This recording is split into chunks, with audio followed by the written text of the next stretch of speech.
The year is 3000 BC. The very first true organized armies in human history are marching across the burning, unforgiving deserts of the Middle East. Warfare has changed forever. It is no longer a brief, chaotic clash between small, unorganized tribes. It has officially evolved into massive, organized, and prolonged military campaigns. Kings are now sending 10,000 or 20,000 men to march for 3, 4, or even 5 months at a time.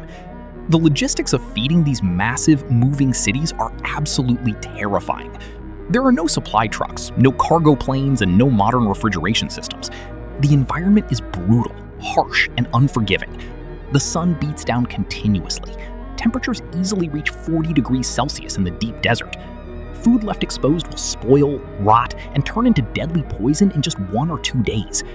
Therefore, the absolute first rule of ancient military logistics is preservation. If a piece of food cannot last for 6 months, it is completely useless to the military commander. Taste, comfort, and nutrition are completely ignored. Survival is the only metric that truly matters. Let us look closely at the Sumerian and Egyptian soldiers. Their daily life is defined by sand, heat, and exhausting physical labor.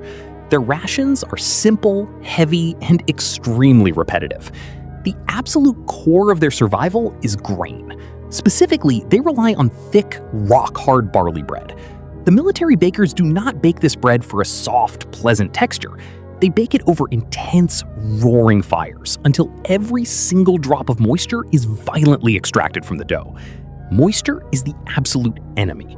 Moisture brings mold, and mold brings starvation. This military bread is practically a weapon itself.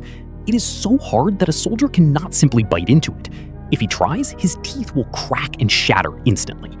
He must soak it in liquid for 10 or 15 minutes before it is soft enough to chew safely. But this bread hides a dark, silent, and terrible killer. The Sumerians and Egyptians use heavy, rough stone mills to crush the barley and wheat into flour. As the large stones grind heavily against each other, tiny, microscopic fragments of rock, sand, and grit constantly flake off. These sharp stone particles mix seamlessly into the flour. There is no way to filter them out.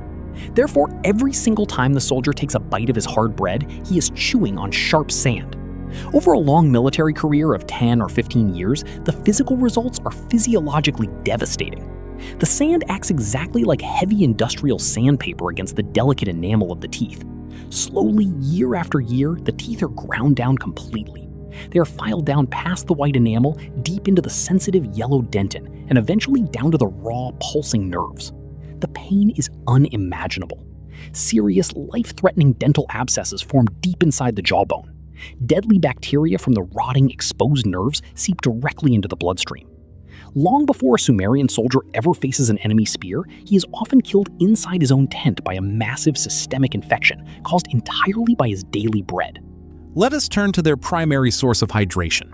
You might naturally think they drink water, but raw, untreated water is a strict death sentence in the ancient world.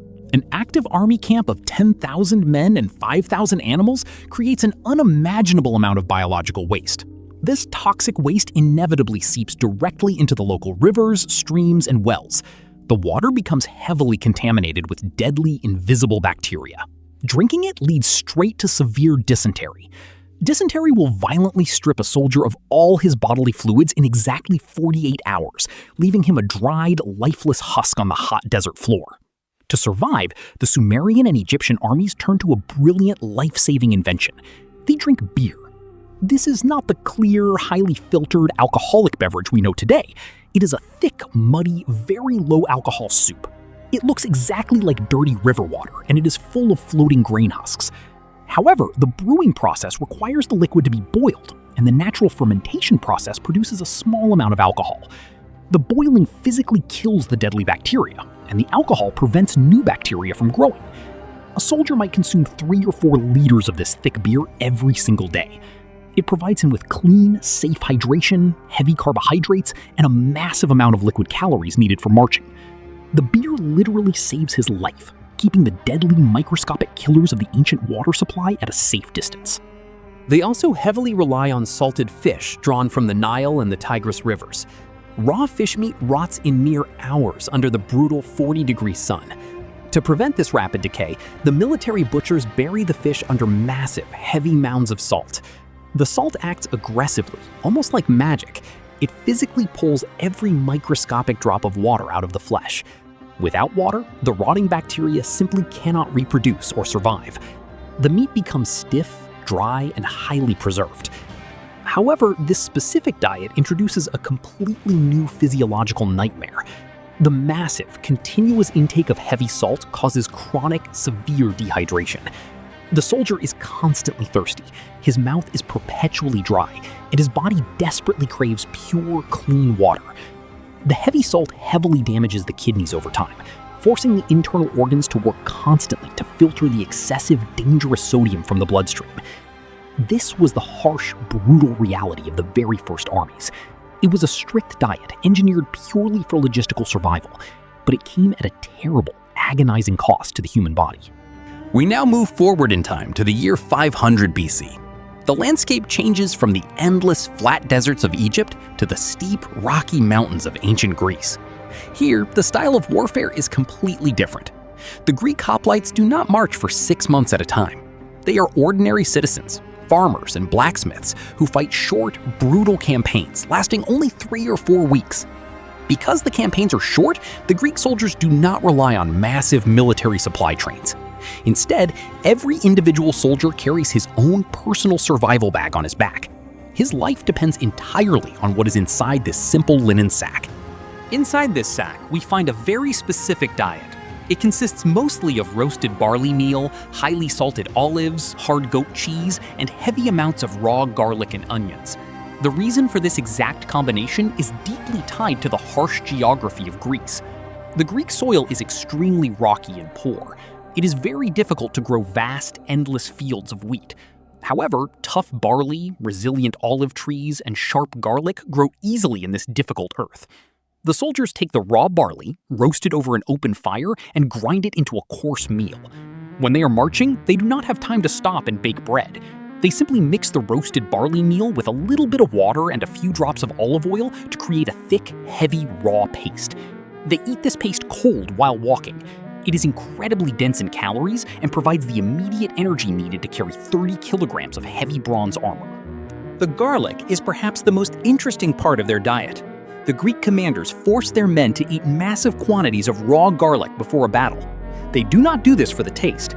The ancient Greeks firmly believed that raw garlic physically purifies the blood and provides the soldier with immense supernatural aggression and physical power. It is an ancient form of psychological and biological warfare. The smell of a Greek phalanx unit consisting of 8,000 men sweating out pure garlic under the hot Mediterranean sun is absolutely overwhelming. But this specialized diet carries a terrible, hidden price.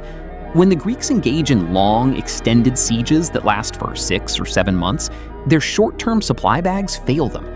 A diet strictly limited to dry barley, old salted olives, and hard cheese has exactly 0 fresh vitamin C. Without fresh fruits or vegetables, a terrifying biological collapse begins inside the human body. This collapse is called scurvy.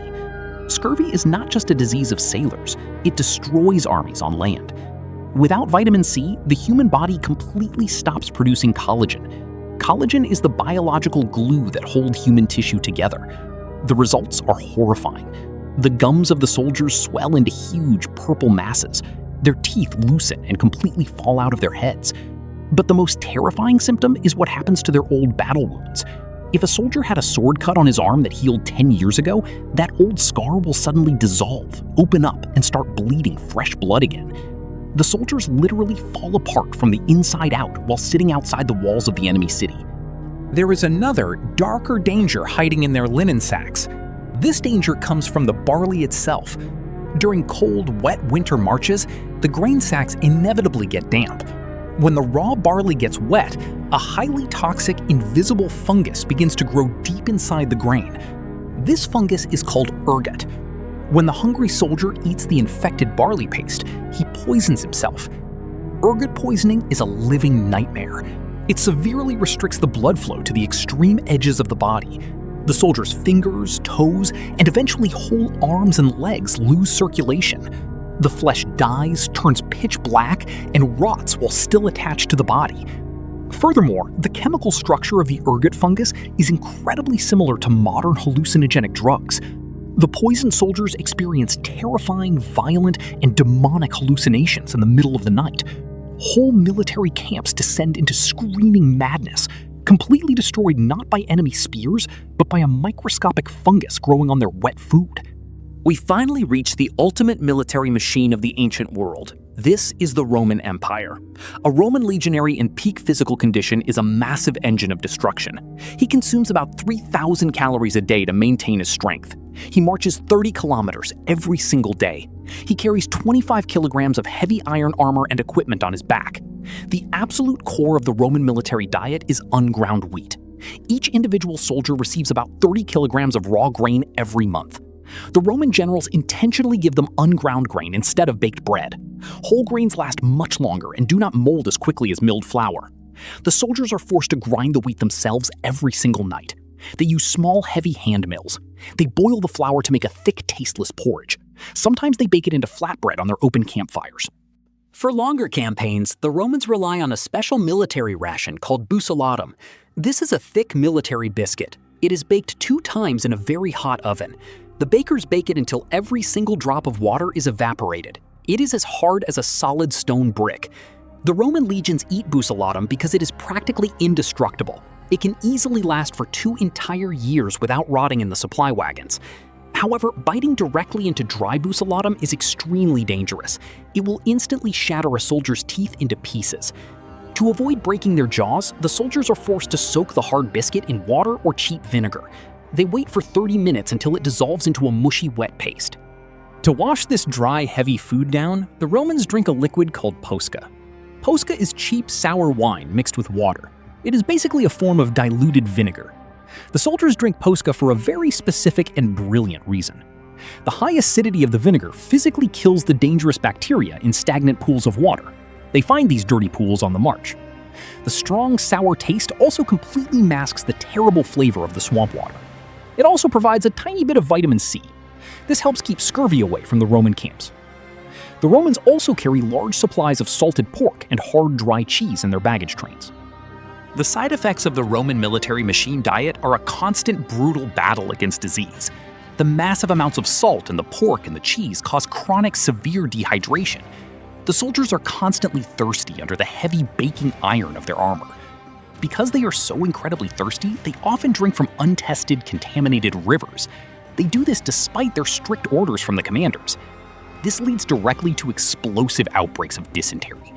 Dysentery causes extreme bloody diarrhea. It rapidly drains all fluids from the completely exhausted body. In closely packed Roman military camps, dysentery spreads like wildfire through the deep latrines. It is a well-known historical fact that microscopic bacteria in the water killed 10 times more Roman soldiers than any enemy army ever did. There is also a slow, silent killer hidden deep in the Roman supply lines. This killer is heavy lead. The Romans frequently use heavy lead pots to boil their cheap wine.